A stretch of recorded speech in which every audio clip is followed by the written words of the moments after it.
Hello friends, मेरा नाम है Sam. This is my third tutorial of C programming language, जिसमें हम आज टॉपिक कवर करेंगे कंडीशनल कंट्रोल स्टेटमेंट्स, जिसमें हम फर्स्ट पढ़ेंगे if statement, if else statement, nested if else statement and finally switch statement.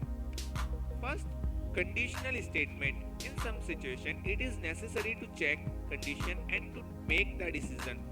हमें कुछ सिचुएशंस ऐसी आती हैं जहां हमें कंडीशन को चेक करना नेसेसरी होता है, ज़रूरी होता है, और उन पे कुछ डिसीजंस लेने ज़रूरी होते हैं। This involves performing a logic test. This test results in either true और फॉल्स, जो कि परफॉर्म होता है लॉजिक टेस्ट में। या तो कंडीशन मतलब या तो उसका आंसर होगा ट्रू या फॉल्स, या तो सही होगा वो या गलत। तो हमें जब भी अपने प्रोग्रामिंग में कोई कंडीशन चेक करनी होगी, उसके लिए हमें सी ने कुछ स्टेटमेंट प्रोवाइड किए हैं जो आज हम पढ़ेंगे। जब भी हमें कोई कंडीशन चेक करनी होगी और कोई डिसीजन लेना होगा, तो हमें इन स्टेटमेंट्स की नीड पड़ेगी और हम इनका यूज़ करेंगे अपने प्रोग्राम्स में।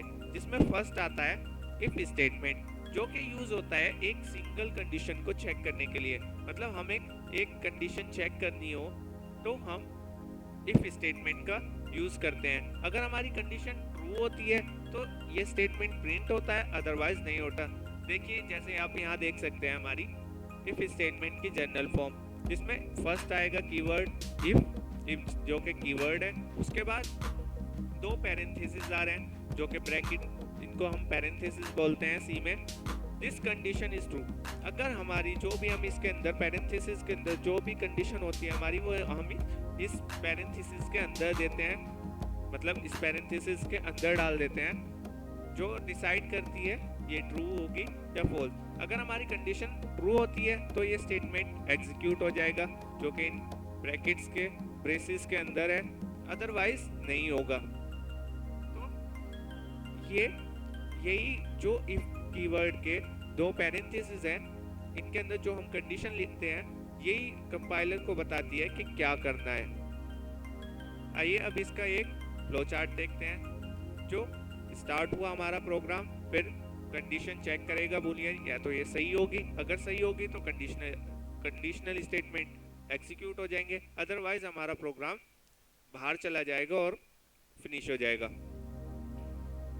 अब अगर हमें एक से ज़्यादा कंडीशन चेक करनी हो, हम चाहते हैं हमारी कंडीशन अगर फॉल्स हो जब भी कुछ स्टेटमेंट प्रिंट हो गया है, तो इसके लिए भी हमें सी एक स्टेटमेंट प्रोवाइड करता है, जिसे हम बोलते हैं इफ एल्स स्टेटमेंट, जो कि यूज होता है जब हमारी कंडीशन फॉल हो तो दूसरा स्टेटमेंट प्रिंट हो जाए। जैसे आप यहाँ इसका जनरल फॉर्म देख सकते हैं। इफ कंडीशन अगर ट्रू होगी तो एग्जीक्यूट हो जाएंगे इफ के स्टेटमेंट। अगर हमारी कंडीशन फॉल्स होती है, मतलब गलत होती है, तो हमारे एल्स वाले जो भी स्टेटमेंट है वो प्रिंट हो जाएंगे। तो इससे हम दोनों तरह के कंडीशन में, हमारी ट्रू हो या फॉल्स हो, दोनों तरह की कंडीशन में अपने जो भी स्टेटमेंट है वो एग्जीक्यूट करा सकते हैं अकॉर्डिंग टू सिचुएशन। सिचुएशन के हिसाब से हम अपने स्टेटमेंट्स को एग्जीक्यूट करा सकते हैं, चाहे हमारी सिचुएशन गलत हो या सही हो। वो उस पर डिपेंड करता है कि हमने क्या अपनी कंडीशन रखी है। उसके बाद हम इसका एक फ्लो चार्ट देखते हैं। देखिए, जैसे यहाँ हमारी कंडीशन चेक हुई, प्रोग्राम स्टार्ट हुआ, कंडीशन चेक हुई इफ के अंदर। अगर हमारी कंडीशन ट्रू है तो इफ ब्लॉक के अंदर जाएगा। अगर हमारी कंडीशन फॉल्स भी होती है तो हमारा प्रोग्राम एंड नहीं होगा। फर्स्ट एल्स के जो भी हमारे स्टेटमेंट होंगे वो एग्जीक्यूट करेगा, उसके बाद एंड होगा। तो इसका क्या फ़ायदा हुआ, हमारी कंडीशन दोनों ही कंडीशन में, मतलब ट्रू हो या फॉल्स हो, दोनों में ही हमारे कुछ स्टेटमेंट एग्जीक्यूट हो रहे हैं। फर्स्ट क्या हो रहा था ये ओनली इफ में, कि हमारा अगर फॉल्स हो तो हमारा प्रोग्राम से बाहर आ जाता था और कोई स्टेटमेंट प्रिंट नहीं करता था। पर इसमें इफ एल्स स्टेटमेंट में हम दोनों सिचुएशन में कुछ स्टेटमेंट प्रिंट करा सकते हैं। अब अगर हमें एक से ज़्यादा कंडीशन यूज़ करनी हो, मीन्स हम एक से ज़्यादा कंडीशन चेक करनी हो, तो हम क्या करेंगे, उसके लिए भी हमें सी ने एक सॉल्यूशन दिया है जो कि नेस्टेड इफ एल्स है।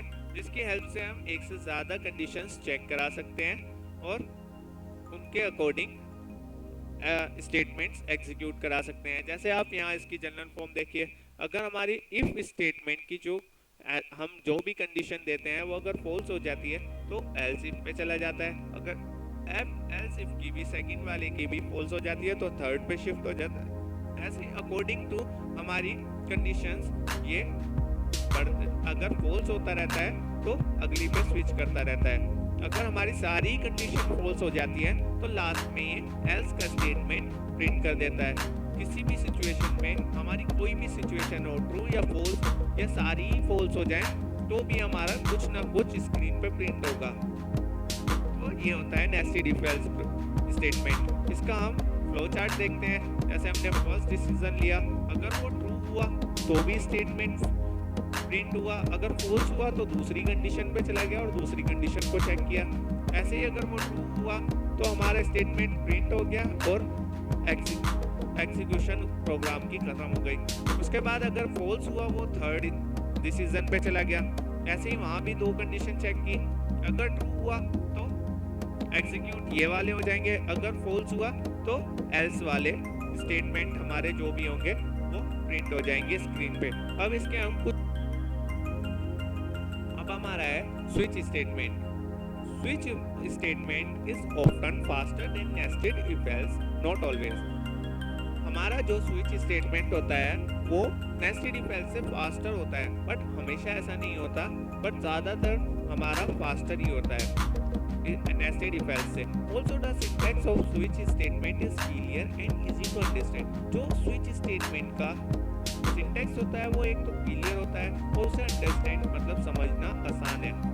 जो जनरल फॉर्म होती है स्विच स्टेटमेंट की वो ऐसे होती है। फर्स्ट हमने स्विच स्टेटमेंट लिया, उसके अंदर कोई वैल्यू पास कर दी, मतलब एक्सप्रेशन डाल दिया कुछ भी, और उसको अकॉर्डिंग हमारा जो भी हमने एक्सप्रेशन डाला है, मतलब जो भी वैल्यू डाली है इसके अंदर, उसके अकॉर्डिंग ये केसेस चेक करेगा। अगर हमारा फर्स्ट केस उस कंडीशन मतलब एक्सप्रेशन जो हमने डाला है उसके सेटिस्फाई कर जाता है तो हमारा फर्स्ट केस मतलब जो कांस्टेंट 1 है वो उसके स्टेटमेंट प्रिंट हो जाएंगे और हमारा प्रोग्राम यहाँ से ब्रेक होके बाहर आ जाएगा। अगर हमारी केस 1 सेटिस्फाई नहीं करता तो ऐसे ही सेकंड पे जाएगा, ऐसे ही अगर सेकंड नहीं करता तो थर्ड पे जाएगा। जो भी सिचुएशन इसको सेटिस्फाई करेगी उसको स्टेटमेंट्स ये एग्जीक्यूट करेगा और ब्रेक होके बाहर आ जाएगा। ये जो ब्रेक है ये यहाँ से जहाँ भी हमारा सिचुएशन सेटिस्फाई करेगा उसी जगह से उसके स्टेटमेंट प्रिंट करके वहाँ से ब्रेक करके बाहर ले आएगा हमारे प्रोग्राम को स्विच से। ऐसे ही अगर हमारी सारी कंडीशन फेल्स हो जाती है तो इसमें हमें सी प्रोवाइड करती है एक डिफॉल्ट स्टेटमेंट। मतलब जब कंडीशन हमारी सारी फॉल्स हो जाए तो डिफॉल्ट स्टेटमेंट उस कंडीशन में हमारा प्रिंट होता है जब हमारी कंडीशन कोई भी मैच नहीं करती हमारे एक्सप्रेशन से। तो इसका जो फ्लो चार्ट होता है वो कुछ ऐसे होता है। फर्स्ट हमारा सिंगल एक्सप्रेशन, जो भी हमने एक्सप्रेशन दिया, फिर वो कंडीशन चेक करेगा फर्स्ट वाला केस, अगर सेटिस्फाई करता है तो उसके कोड ब्लॉक जो भी होंगे वो एग्जीक्यूट कराएगा और बाहर आ जाएगा। ऐसे ही सेकंड को अगर वो नो हो गया, मतलब कंडीशन सेटिस्फाई नहीं करी, एक्सप्रेशन हमारा सेटिस्फाई नहीं किया फर्स्ट को, तो सेकंड पे जाएगा, ऐसे ही थर्ड पे जाएगा। अगर सारे ही फॉल्स हो गए तो लास्ट में डिफॉल्ट कोड जो होंगे वो एग्जीक्यूट करेगा और प्रोग्राम स्विच स्टेटमेंट से बाहर आ जाएगा। चलिए अब हम इनके इफ एल्स और नेस्टेड इफ एल्स और स्विच के कुछ प्रोग्राम्स देखते हैं जिसके हेल्प से आप इजीली इसको अंडरस्टैंड कर पाएंगे कि एक्चुअली ये हमारी प्रोग्रामिंग लैंग्वेज में वर्क कैसे करते हैं और इनको हम कैसे अपने प्रोग्राम्स में यूज करते हैं। चलिए, तो फर्स्ट एग्जांपल है हमारा इफ का, जिसमें मैंने एक यूजर से नंबर एंटर करवाया। जैसे आप देख सकते हैं प्रिंटफ में मैंने लिखा एंटर एन इंटीजर कोई नंबर एंटर करेगा जो यूजर स्कैनफ के थ्रू मैंने एक नंबर एंटर करवाया यूजर से। देन मैंने इफ के अंदर उसकी कंडीशन चेक कराई। अगर हमारा नंबर 0 से बड़ा है तो हमारा इफ के स्टेटमेंट प्रिंट होगा, अदरवाइज नहीं होगा और बाहर आ जाएगा और प्रिंटफ का जो the if statement is easy वाला स्टेटमेंट प्रिंट हो जाएगा। If the if statement is easy दोनों कंडीशन में प्रिंट होगा ही होगा, क्योंकि इसके लिए हमने कोई कंडीशन अप्लाई नहीं की, ना एल्स लगाया इसके लिए ना कुछ, तो इसलिए ये दोनों सिचुएशंस में एग्जीक्यूट होगा ही होगा। चलिए अब इसको रन करते हैं। अब मैं कोई इंटीजर वैल्यू एंटर कराता हूँ, जैसे लाइक 5। तो देखिए आप यू एंटर 5, जैसे आप यहाँ देख सकते हैं प्रिंट के अंदर हमने स्टेटमेंट जो दिया था वो एग्जीक्यूट हो गया। यू एंटर 5 और द स्टेटमेंट इज इजी, क्योंकि उसके लिए कोई कंडीशन अप्लाई नहीं की थी, इसलिए वो भी एग्जीक्यूट हुआ। अब हम सेकंड एग्जांपल लेते हैं इफ एल्स का, जिसमें मैंने एक यूजर से एक और इंटीजर नंबर लिया और जिसमें मैंने उस नंबर का मॉड्यूलस कराया। अगर उस नंबर का मॉड्यूलस करके उसका रिमाइंडर मतलब उसका रिमाइंडर जीरो आता है तो हमारा स्टेटमेंट प्रिंट होगा, अदरवाइज हमारा एल्स स्टेटमेंट प्रिंट होगा। इसका एक इसका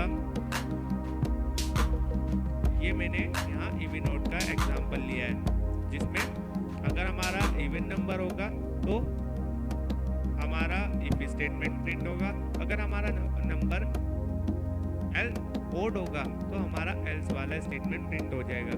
देखिए कोई मैं अब एक नंबर एंटर करता हूँ, कोड नंबर 7। देखिए आउटपुट आ गया, the 7 is an odd integer. Simple example था। अब हम थर्ड पे चलते हैं, नेस्टेड, जिसमें हमने नंबर चेक किया है ग्रेटर देन, इक्वल टू और लेस देन। तो इसमें मैंने इफ एल्स का यूज किया है, एल्स इफ सॉरी। फर्स्ट इसमें मैंने नंबर एंटर करवाया यूजर से, तो जिसको मैंने अगर इफ एक कंडीशन में डाला है, अगर दोनों नंबर इक्वल हो तो इफ का स्टेटमेंट प्रिंट हो जाए, अदरवाइज एल्स इफ का स्टेटमेंट प्रिंट हो जाए। अगर नंबर 2 नंबर 1 से बड़ा हो, अगर दोनों ही सिचुएशन रॉन्ग होती हैं तो लास्ट में एल्स का स्टेटमेंट प्रिंट हो जाए। तो ऐसे ही इसको भी एग्जीक्यूट करते हैं। देखिए मैंने फर्स्ट नंबर डाला 10 और सेकंड नंबर डाल दिया 52, तो रिजल्ट 10 ग्रेटर देन, तो ये हमारा एल्स वाला स्टेटमेंट एग्जीक्यूट हो गया।